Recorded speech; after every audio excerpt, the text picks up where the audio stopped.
Halo trader, jumpa kembali dengan pembahasan tentang basic MetaTrader yang operasional. Nah, kali ini saya akan membahas tentang bagaimana cara menggunakan Fibonacci retracement ya. Mungkin di antara teman-teman semua ada yang sudah pernah menjalankan atau menggunakan, tapi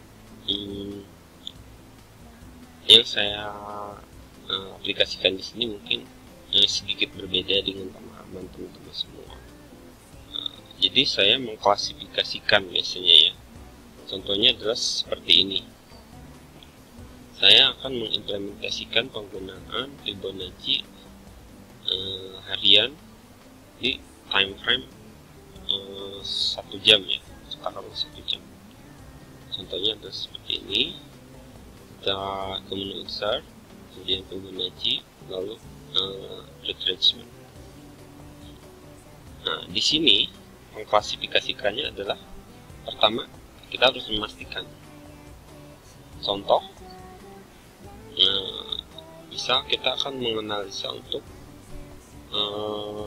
harga ini, anggap saja saat ini belum ada ya. Dan kita mengambil kesimpulan bahwa pada tanggal 8 USD Kanada dalam kondisi bearish, sehingga kita akan mengasumsikan bahwa trennya adalah bearish. Kita akan menarik garis dari bawah ke atas seperti ini. Nah, ini ada garis high-nya, ini garis low-nya dengan panjang tren 100 ya, dalam hitungan 1 hari periode. Artinya cara penggunaannya adalah seperti ini. Area 100 ini adalah breakout area, sehingga pada hari berikutnya tanggal 9 pergerakan harga dibuka dengan kondisi konsolidasi seperti ini ya.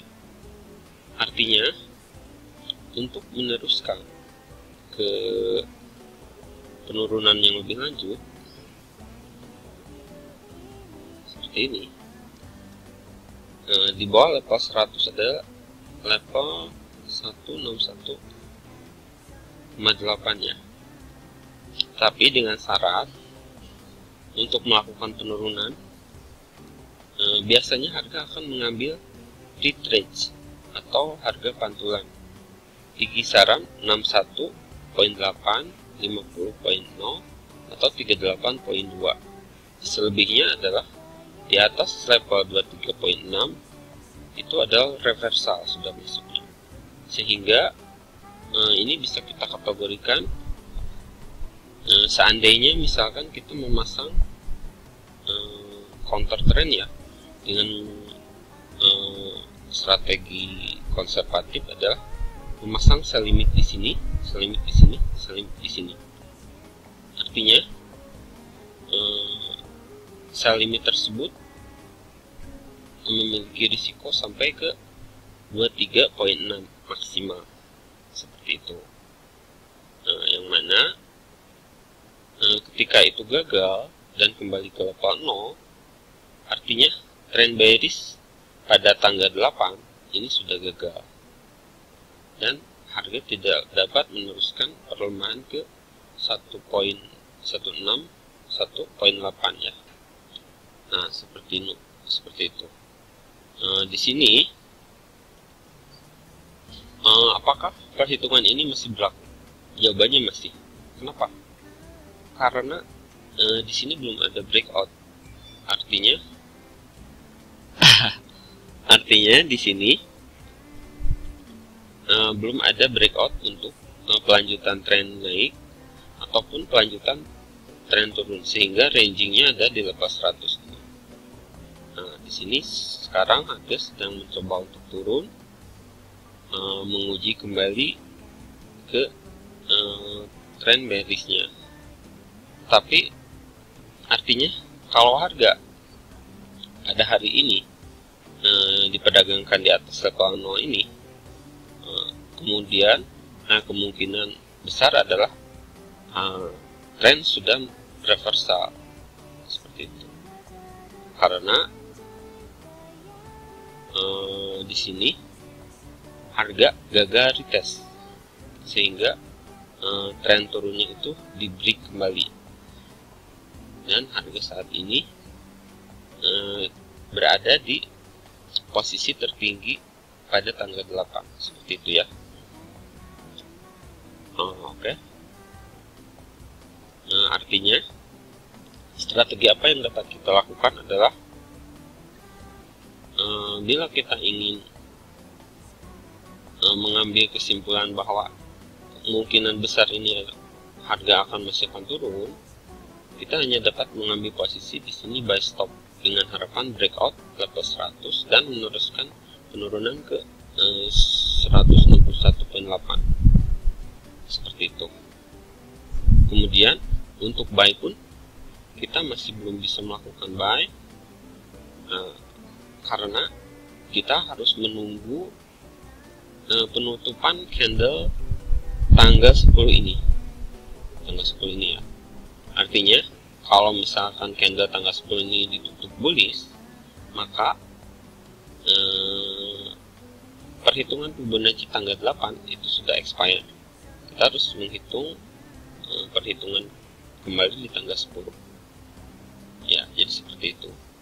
Jadi untuk hari ini rekomendasinya hanya ada sell stop di area breakout sini, atau untuk buy kita harus menunggu penutupan candle apakah bullish atau bearish, seperti itu. Tetapi kalau misalkan dalam range 100 ini harga kembali turun di bawah 23.6, artinya di area retrace ini 38.2, 50.0 atau 61.8, maka harga masih akan berpotensi melakukan penurunan lanjutan ke 161.8, kurang lebih seperti itu ya. Nah, mari kita coba ke itu.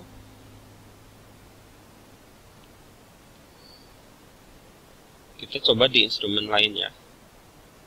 Contoh Euro USD.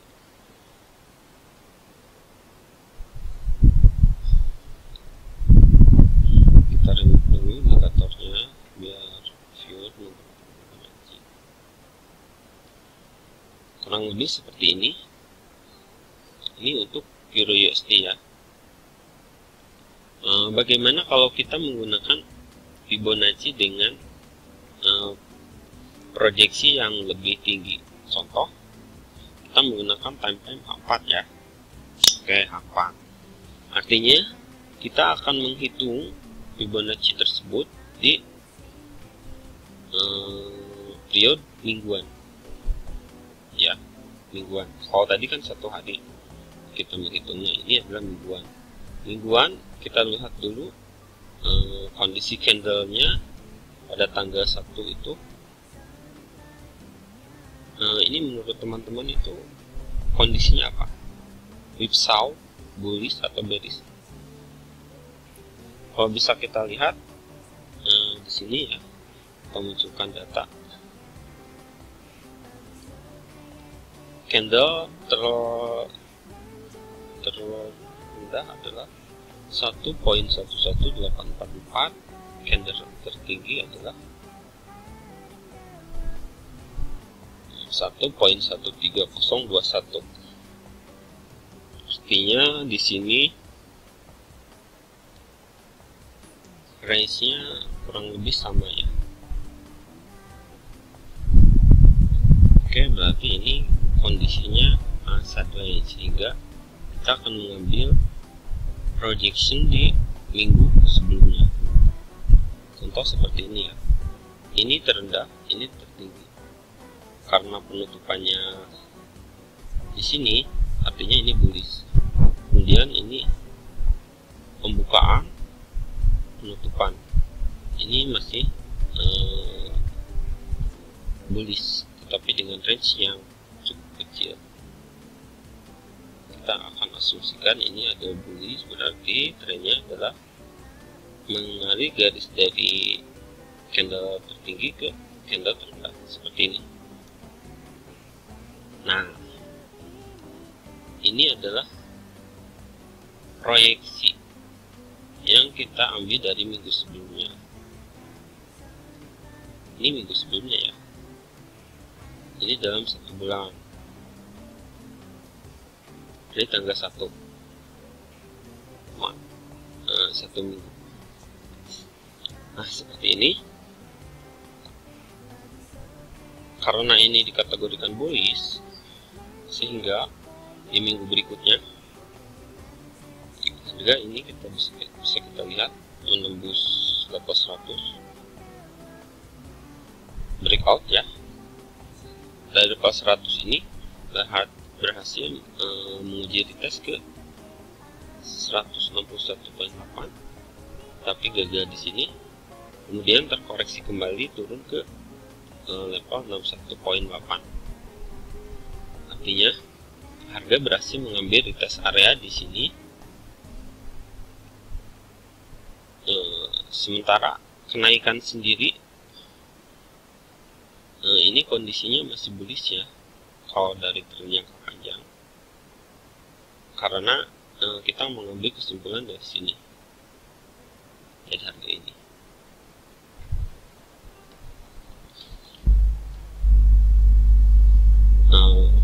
Untuk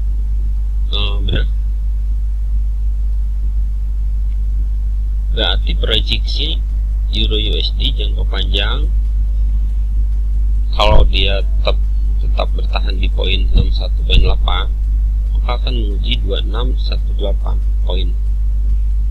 Kita bisa menandai poin-poin ini di level berapa saja dengan horizontal line seperti ini ya.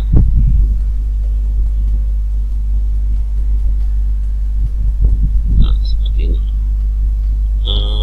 Kalau sudah kita tulis seperti ini, kalau sudah kita gambar, kapan seharusnya saya mengukur kembali Fibonacci ini? Jawabannya adalah bila Anda mengambil periode 4, artinya perhitungan kembali dapat dilakukan ketika periode ini habis ya. Periode ini habis. Nah, kesimpulannya adalah di periode tersebut yang berikutnya apa kondisi trennya? Kondisi tren dapat ditentukan dengan melihat pembukaan dan penutupan candle. Ini kita kategorikan bullish. Di sini pembukaannya, dan ini masih belum ada penutupan untuk minggu ini. Apakah penutupannya akan di atas 100 ataukah lebih rendah? Kemungkinan kalau misalkan penutupannya di bawah 23.6, artinya ini tren bullishnya sudah patah seperti itu. Nah, begitulah cara menggunakan Fibonacci ya, sehingga kita harus mengklasifikasikan. Pertama adalah time frame yang kita gunakan, periode waktu yang kita tetapkan. Jadi tidak asal tarik garis tertinggi dan terendah saja. Kemudian trennya sedang apa, seperti itu. Kalau trennya misalkan sedang turun, kita menarik garis yang salah, bisa jadi yang kita ukur adalah counter trend. Artinya kita melawan tren karena ketidakpahaman dalam mengukur atau menarik garis Fibonacci seperti itu ya. Nah, ini garis Fibonacci yang mana